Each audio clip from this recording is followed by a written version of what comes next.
And what is up, everyone? So quick update on the Evo. We unfortunately, the previous owner had until last Friday to make a decision on whether we would settle outside of court, and he didn't. So now it's progressing to court. That means I can't really talk much more about this, and it has to just sit until we figure out what's going to go on with it. But we're moving on to a different couple of projects. Still need to get working on them again. It's still at my house and needs to get to the workshop pretty quick. But up today, we're going to be moving the S13 from the big trailer to my little trailer, take it to the shop and start getting it all buttoned up and ready for the dyno this week. There's some ice shifting next weekend. I really want to take the S13, but we'll see if that happens.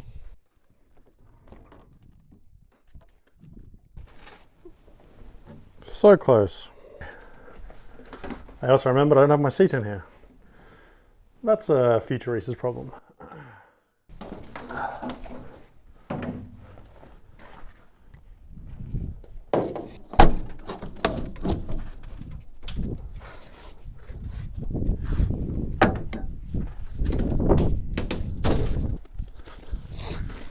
Oh. But did you die? That's a problem. Don't have the right terminal on the battery. Let's fix that. So apparently I only have a loose wire. That needs to go there.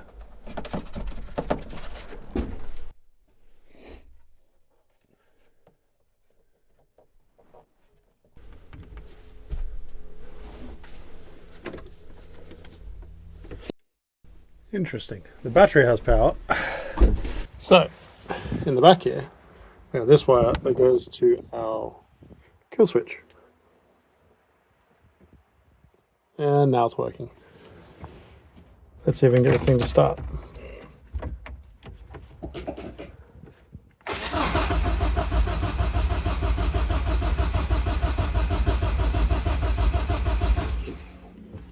It's doing pretty well, all things considering.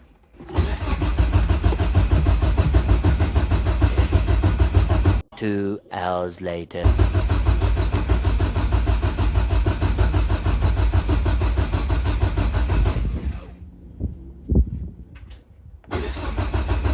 Okay, so she won't start.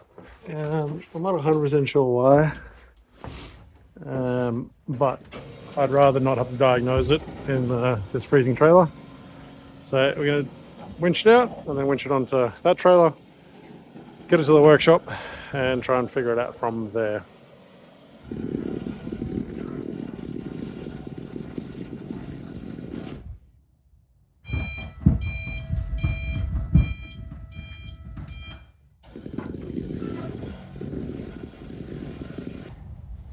That wasn't a great sound. That was my front bar breaking. That ended up taking like an hour longer than it probably should have, but one of the boys came over and helped me get the car unstuck and then moved around and loaded up onto the new trailer with the winch. I'm hoping the car is just incredibly cold. The cold start does have a little bit of tuning to it, but not a lot. So we have had like minus 18 degrees here about a week ago, and it's currently minus 7. So yeah, it could just be very cold and not wanting to start on the good old E85, but here's what it is. Now, driving to the shop and we'll get this car inside. Hopefully my shop is nice and warm still and it can thaw out overnight, and we'll have a crack again during the week to see if we can get it started. So, got the hatch here. It was just cold because literally got it in, left it here for like 15 minutes. Tried to start it once we got it inside and it didn't work. But then just let it sit here for 15-20 minutes. I then added a ton more fuel in the link ECU for the cold start, and it fired up on the second crank, so it's fine. Let's fire it up. I like firing it up.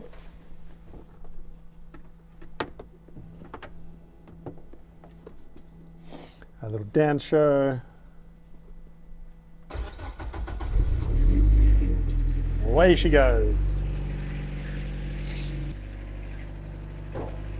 So, one of the things I need to fix is the boost control solenoid. For some reason it's not working. I'm not sure if it's a wiring problem or whether it has died on me. But we figure that out now.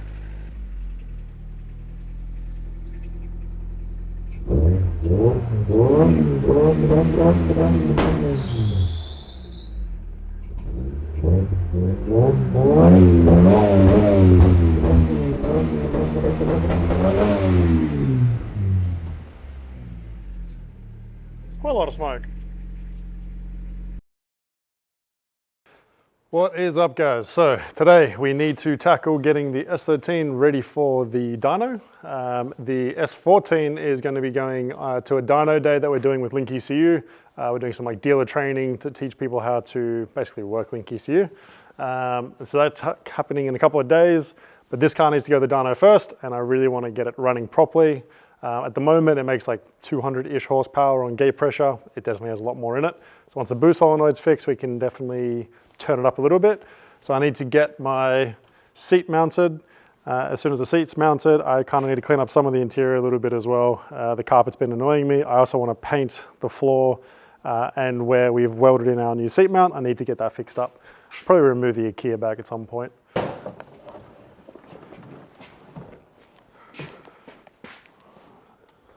This isn't strictly needed to do the jobs I need to do, but it's just nice having a little bit more space.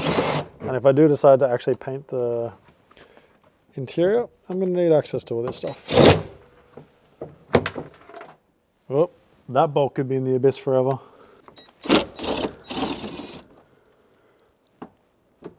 I wonder if I can retrim seats. Has anybody retrimmed like S13 seats or just seats in general? How big of a task is that? I am kind of keen to try it, but it also seems like a lot of work. Next up, I need to get my very, very large OMP seat mounted in. Thankfully, my colleague, who is actually a tuner, is going to be able to fit in that because he's also quite tall. So that worked out well. But yeah, 4 bolts, pretty simple. Let's get it done.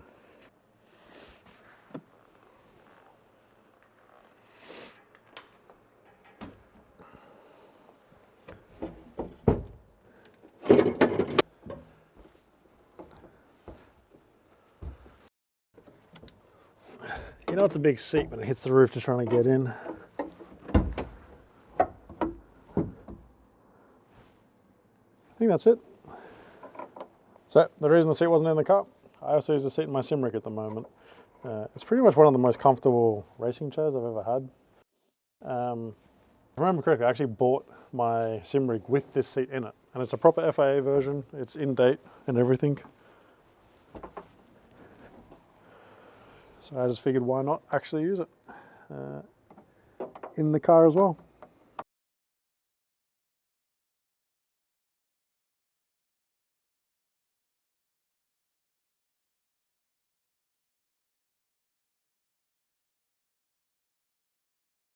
Okay, so we're gonna stick with 3 bolts for tomorrow, which is fine because I'm not planning on doing much. I'm gonna try and fix the boost solenoid now. Once the boost solenoid is working and I know that I have a bit better boost control, I need to fix out an oil pressure issue. I'm pretty sure it's a calibration issue, but we'll check that out.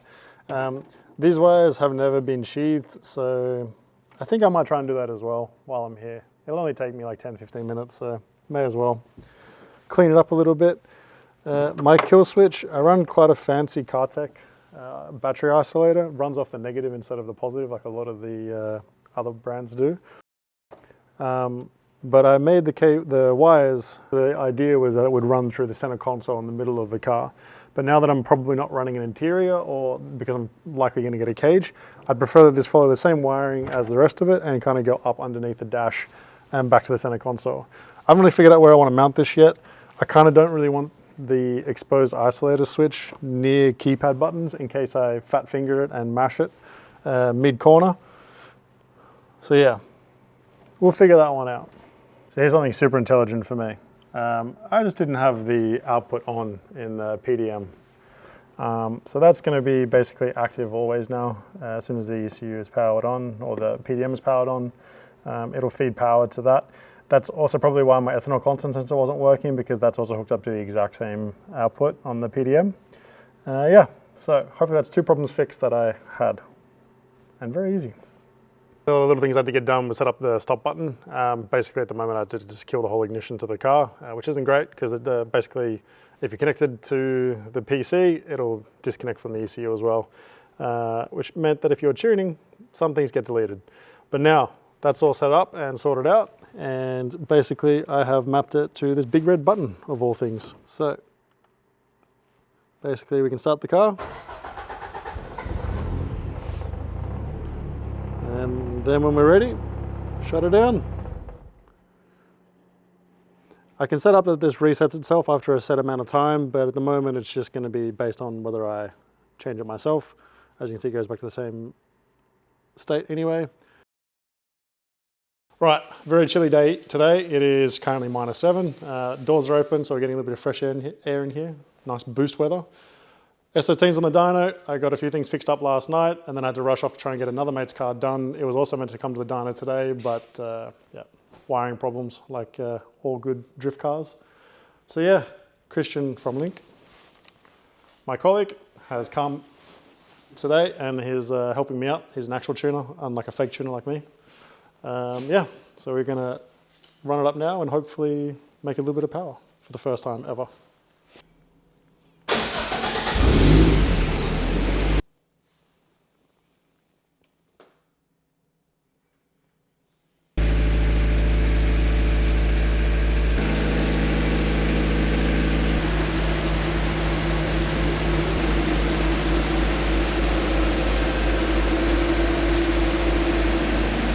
So yeah, you'll notice the car's on the lift. Basically, my colleague and I did a couple of power runs. I was focusing on learning versus filming, so I didn't get any of that on camera, but then we did run into some problems. So the decision was we had other work to focus on the following day. Car ended up back on the lift, and since then it's been 2 months. Basically, I've just been crazy busy. We got this new build to do. It's a twin turbo LSX with a dart block, and this is a straight week car. I think it makes like 1200 horsepower right now. Hopefully it makes a little bit more after. And as you can see, it is an absolute bomb in here. The wiring on this thing is possibly some of the worst I've ever seen. Thankfully, the owners give me permission just to rip every single wire out and start again. And then the other project I'm working on is still this Audi 5-cylinder Volvo 740. So it's actually done. It's all tuned. We're pretty happy with it. We need to do some little street tuning. And now it's just those very final little touches just to get it 100%. And over under the lift is a little Holden Commodore. It's actually an Opel in Europe. But yeah, that's just a very simple wire install. I need to get that finished up this week as well. So hopefully the Volvo and the Opel are finished this week and we can get cracking back onto some other projects. In the last 2 months, I've also done a heap of work on the Evo. We've done a E36 1JZ on the dyno and finishing up some wiring on that. We've done a twin turbo install on a Lamborghini Huracan Performante. So yeah, it's been busy and I have videos for everything. It's all coming. It's just been very busy to try and work, edit, work, family, all the stuff, right? But yeah, let's wrap it up there today. Thank you very much for watching. Really appreciate it. And we'll catch you on the next one. See you later.